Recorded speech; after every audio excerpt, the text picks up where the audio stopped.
جمال مصطفیٰ یا نظر طیبہ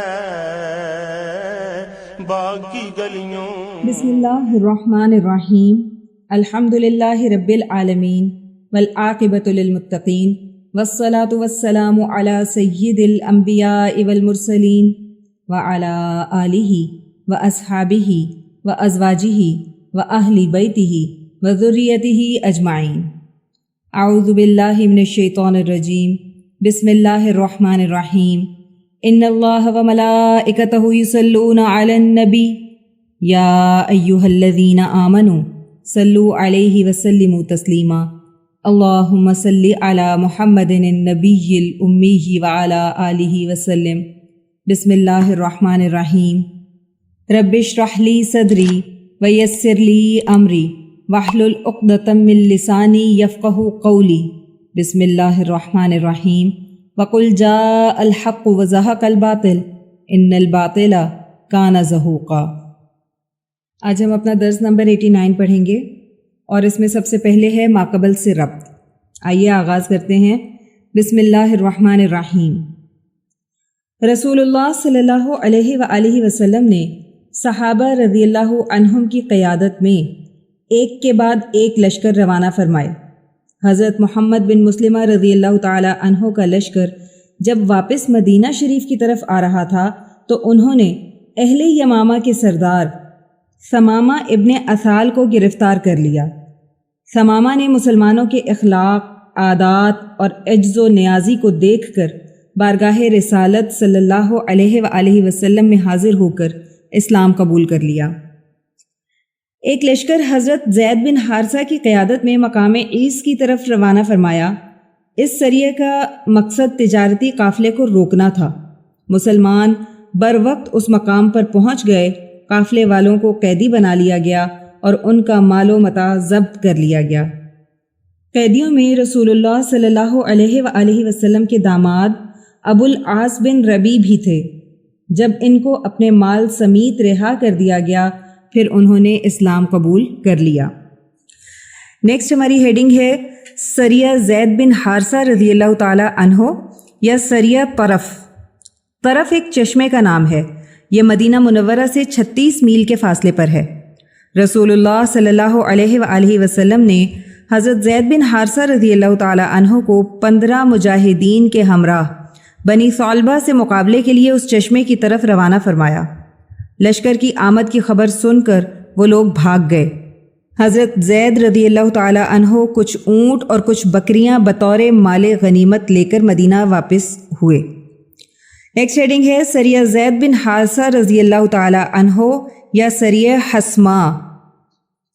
جمادی الآخر سن 6 ہجری میں رسول اللہ صلی اللہ علیہ وآلہ وسلم نے حضرت زید بن حارثہ رضی اللہ تعالی عنہ کو مقام حسما کی طرف روانہ فرمایا.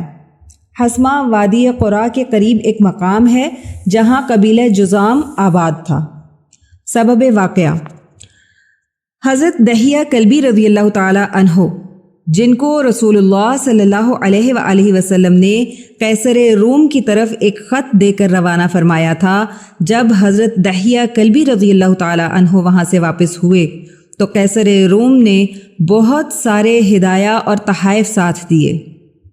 جب وہ حسما کے قریب پہنچے تو قبیلہ جذام کے چند آدمیوں نے حضرت دحیہ کلبی رضی اللہ تعالی عنہ سے سارا سامان چھین لیا اور سوائے پرانے کپڑوں کے ان کے پاس کچھ بھی نہ چھوڑا. اس وقت حضرت رفاعہ بن زید جذامی رضی اللہ تعالی عنہ کو اطلاع ملی. ان کا تعلق قبیلہ جذام سے ہی تھا تو وہ چند مسلمانوں کو اپنے ہمراہ لے کر پہنچے اور ان لوگوں سے سارا سامان لے کر حضرت دحیہ کلبی رضی اللہ تعالی عنہ کو واپس کیا. حضرت دحیہ کلبی رضی اللہ تعالی عنہ نے مدینہ شریف پہنچ کر سارا ماجرا رسول اللہ صلی اللہ علیہ وآلہ وسلم کو سنایا. رسول اللہ صلی اللہ علیہ وآلہ وسلم نے حضرت زید بن حارثہ رضی اللہ تعالی عنہ کو 500 صحابہ رضی اللہ عنہم کے ساتھ روانہ فرمایا. یہ لوگ رات کو چلتے اور دن میں چھپ جاتے. وہاں پہنچتے ہی انہوں نے حملہ آوروں کو قتل کیا اور بہت سے مویشی، اونٹ، بکریاں، بطور مال غنیمت حاصل ہوئیں اور بچوں اور عورتوں کو قیدی بنا کر لے آئے۔ چونکہ انہی لوگوں کے ساتھ حضرت رفاعہ بن زید رضی اللہ تعالی عنہ کے لوگ بھی رہتے تھے جو مسلمان تھے، غلطی سے ان کے بچے اور عورتیں بھی گرفتار ہو گئی تھیں۔ حضرت رفاعہ رضی اللہ تعالی عنہ آپ صلی اللہ علیہ وآلہ وسلم کی خدمت میں حاضر ہوئے اور ان کی رہائی کی درخواست پیش کی۔ رسول اللہ صلی اللہ علیہ وآلہ وسلم نے حضرت علی رضی اللہ تعالی عنہ کو ان کے ساتھ روانہ فرمایا کہ حضرت زید بن حارثہ رضی اللہ تعالی عنہ کو پیغام دیں کہ ان کے تمام اموال اور قیدی رہا کر دیے جائیں۔ حضرت علی رضی اللہ تعالی عنہ کو حضرت زید بن حارثہ رضی اللہ تعالی عنہ راستے میں ہی ملے اور آپ صلی اللہ علیہ وآلہ وسلم کا پیغام پہنچایا۔ حضرت زید بن حارثہ رضی اللہ تعالیٰ عنہ نے سارا سامان واپس کر دیا۔ بعض روایات میں ہے کہ یہ واقعہ صلح حدیبیہ کے بعد کا ہے، اس لیے کہ حدیبیہ سے واپسی کے بعد ہی حضرت دحیہ کلبی رضی اللہ تعالیٰ عنہ قیصر روم کے پاس خط لے کر تشریف لے گئے تھے۔ نیکسٹ ہیڈنگ ہے سریہ زید بن حارثہ رضی اللہ تعالیٰ عنہ یا سریہ وادی القرا۔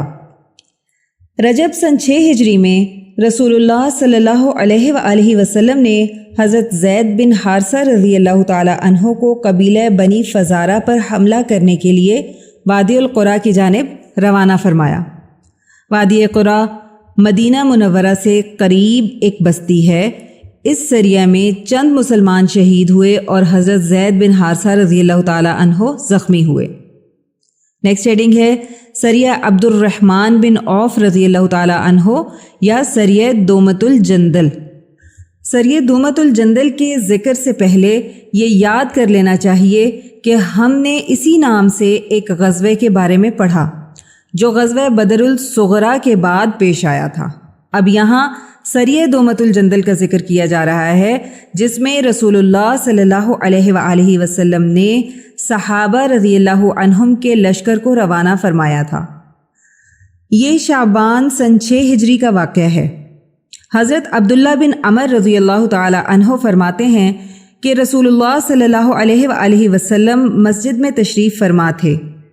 حضرت ابو بکر و عمر، عثمان و علی، عبد الرحمن بن عوف، عبداللہ بن مسعود، معاذ بن جبل، حذیفہ بن الیمان، ابو سعید خدری اور 10واں میں یعنی عبداللہ بن عمر رضوان اللہ علیہم اجمعین سب کے سب آپ صلی اللہ علیہ وآلہ وسلم کی بارگاہ میں حاضر تھے کہ ایک نوجوان صحابی رضی اللہ تعالی عنہ آپ صلی اللہ علیہ وآلہ وسلم کی خدمت میں حاضر ہوئے اور سلام کر کے بیٹھ گئے اور عرض کرنے لگے، یا رسول اللہ صلی اللہ علیہ وسلم ای المؤمنین افضل، یا رسول اللہ صلی اللہ علیہ وآلہ وسلم مؤمنین میں افضل کون ہے؟ آپ صلی اللہ علیہ وآلہ وسلم نے فرمایا، احسنہم اخلاقاً، جس کے اخلاق سب سے بہتر ہوں۔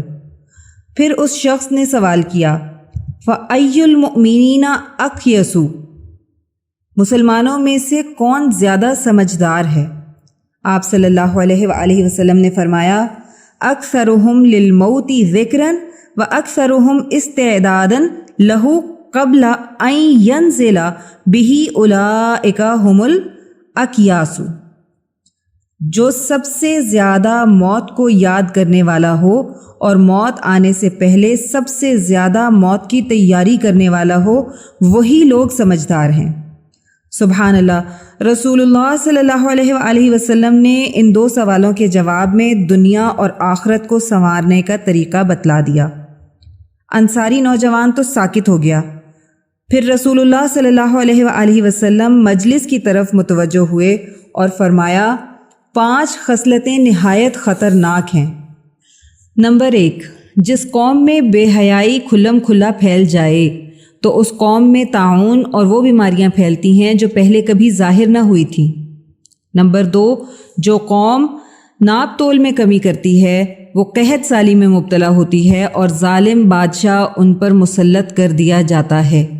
نمبر 3، جو قوم اپنے مال سے زکوٰۃ نہیں نکالتی ان سے بارش روک لی جاتی ہے، اگر جانور نہ ہوتے تو بالکل بارش سے محروم کر دیے جاتے۔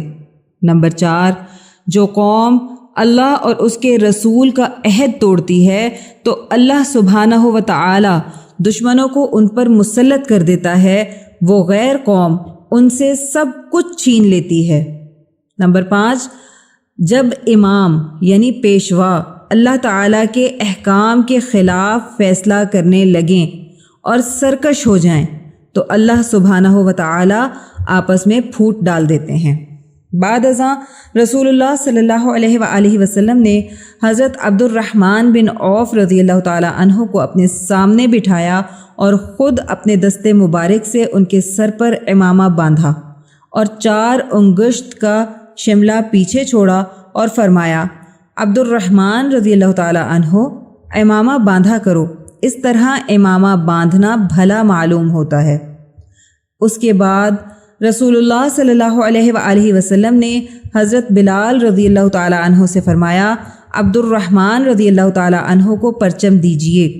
حضرت بلال رضی اللہ تعالی عنہ نے پرچم پیش کیا، پھر اس کے بعد رسول اللہ صلی اللہ علیہ وآلہ وسلم نے خطبہ ارشاد فرمایا اور حضرت عبد الرحمن بن عوف رضی اللہ تعالی عنہ کو مخاطب ہو کر فرمایا، یہ جھنڈا لے کر اللہ عز و جل کی راہ میں نکلو اور جن لوگوں نے کفر کیا ہے ان سے قتال کرو، خیانت اور غداری نہ کرنا، کسی کے ناک کان نہ کاٹنا، کسی بچے کو قتل نہ کرنا، یہ اللہ کا عہد ہے اور نبی کی سنت ہے صلی اللہ علیہ وآلہ وسلم۔ نیکسٹ ہیڈنگ ہے روانگی کا حکم اور ہدایات۔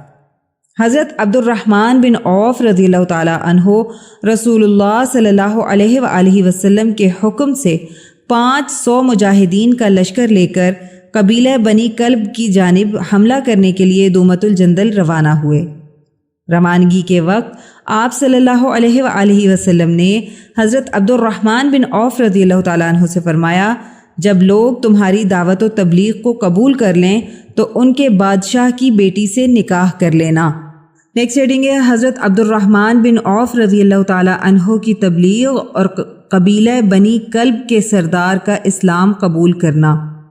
حضرت عبد الرحمن بن عوف رضی اللہ تعالیٰ عنہ دومت الجندل تشریف لے گئے اور 3 دن تک ان لوگوں کو اسلام کی دعوت دیتے رہے اور وہ لوگ ٹھکراتے رہے اور کہتے رہے کہ تلوار کے سوا کوئی جواب نہ دیں گے، لیکن تیسرے دن قبیلہ بنی کلب کا سردار اسبغ ابن عمر کلبی مسلمان ہو گئے جو کہ عیسائی مذہب سے تعلق رکھتے تھے۔ اسبغ ابن عمر کے بارے میں تفصیل نہیں ملتی کہ وہ صحابی تھے یا نہیں، یعنی ان کو ایمان کی حالت میں رسول اللہ صلی اللہ علیہ وآلہ وسلم کی زیارت نصیب ہوئی تھی یا نہیں۔ اسبغ ابن عمر کے ساتھ بہت سے لوگ مسلمان ہوئے اور جو لوگ مسلمان نہیں ہوئے ان سے جزیہ یعنی ٹیکس کی ادائیگی پر معاہدہ کیا گیا۔ اسبغ ابن عمر کی بیٹی سے نکاح۔ اسبغ ابن عمر کی بیٹی جو کہ مسلمان ہو چکی تھی، رسول اللہ صلی اللہ علیہ وآلہ وسلم کے حکم کے مطابق حضرت عبد الرحمن بن عوف رضی اللہ تعالی عنہ نے ان سے نکاح فرمایا اور ان کے بطن سے حضرت سلمہ ابن عبد الرحمن رحمۃ اللہ علیہ پیدا ہوئے جو کہ مشہور تابعی اور جلیل القدر حفاظ میں سے ہیں۔ آج بس یہیں تک پڑھیں گے، انشاءاللہ اس کا بقیہ حصہ کل اپنے درس میں مکمل کریں گے۔ آئیے دعا کر لیتے ہیں۔ اللہم صلی علی محمد النبی الامی وعلی آلہ وسلم۔ یا اللہ، ہماری اس ادنا سی کوشش کو قبول و منظور فرما لیں اور اس کو ہماری بخشش کا ذریعہ بنا دیں، اس کو قیامت تک امت کے لیے ہدایت اور عشق نبی صلی اللہ علیہ وآلہ وسلم کا ذریعہ بنا دیں۔ اے اللہ، جو کچھ پڑھا سنا اس کا ثواب سب سے پہلے آقا کریم صلی اللہ علیہ وآلہ وسلم کی بارگاہ عالیہ میں تحفتاً، ہدیتاً، نذرانتاً، محبتاً، عقیدتاً پیش کرتے ہیں، قبول و منظور فرما لیں۔ نبی کریم صلی اللہ علیہ وآلہ وسلم کی برکت اور وسیلہ جمیلہ سے اس کا ثواب تمام انبیاء کرام، خلفائے راشدین، امہات المؤمنین، اہل بیت اطہار، صحابہ کرام، صحابیات، بزرگان دین، اولیاء اللہ، شہداء، صدیقین، صالحین، مؤمنین، مؤمنات، مسلمین، مسلمات کو پیش کرتے ہیں، قبول و منظور فرما لیں۔ الہی اس کا ثواب سلسلہ قاسمیہ، عزیزیہ، نقشبندیہ، مجددیہ کے تمام بزرگان، بالخصوص شیخ الاولیاء حضرت مولانا مہر محمد صاحب رحمۃ اللہ علیہ، شیخ الحدیث حضرت مولانا عبدالحکیم صاحب رحمۃ اللہ علیہ اور شیخ الاسلام حضرت مولانا محمد عبدالعلیم قاسمی صاحب رحمۃ اللہ علیہ کو پہنچا دیں، اور ہمارے بزرگان کے بلند درجات کو اور بھی زیادہ بلند فرما دیں، اور ان پر اپنی رحمت خاصہ کا نزول فرما دیں۔ یا اللہ ہمارے مرشد گرامی حضرت شیخ عزیز القاسمی حکیمی مہروی نقشبندی مجددی دامت برکاتم العالیہ پر اپنا خاص فضل اور خانقاہ اور مدرسے پر اپنا خصوصی کرم فرما دیں، اور انہیں امت کے لیے ہدایت و شفا کا ذریعہ بنا دیں۔ آمین بحرمت سید المرسلین صلی اللہ علیہ وآلہ وسلم۔ سبحان ربک رب العزت عما یصفون وسلام علی المرسلین والحمد للہ رب العالمین۔ جدھر دیکھی اسی ماہ مبیں کی چاندنی دیکھی۔